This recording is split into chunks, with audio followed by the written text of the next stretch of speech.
15 August निमित्त कल्याण कृषी उत्पन्न बाजार समितीच्या संबंधित सर्व शेतकरी, व्यापारी, माथाडी, मापाडी, त्याचबरोबर बाजार समितीचे सर्व कर्मचारी वृंद, बाजार समिती संबंधित सर्व घटकांना या प्रजासत्ताक दिनाच्या मनपूर्वक हार्दिक शुभेच्छा। या प्रजासत्ताक दिनानिमित्त मी सर्वांना सांगू इच्छितो की आपण सर्वांनी देश हितासाठी, राष्ट्रहिताला प्राधान्य देऊन काम करावं, ही सर्वांना नम्र विनंती। कल्याण कृषी उत्पन्न बाजार समितीच्या वतीने भारताचा 80वा स्वातंत्र्य दिन उत्साहपूर्ण आणि देशभक्तीच्या वातावरणात साजरा करण्यात आला।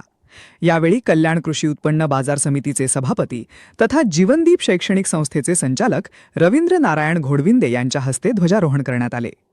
कार्यक्रमास बाजार समितीचे संचालक विजय सुरोशी, संचालक शंकर आव्हाड, संचालक गिरीश पाटील, संचालक रवींद्र आव्हाड यांच्यासह बाजार समितीचे अधिकारी व कर्मचारी मोठ्या संख्येने उपस्थित होते।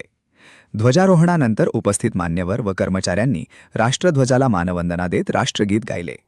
उपस्थितांनी देशाच्या स्वातंत्र्य लढ्यातील वीरांना अभिवादन करत राष्ट्रप्रेमाची भावना व्यक्त केली।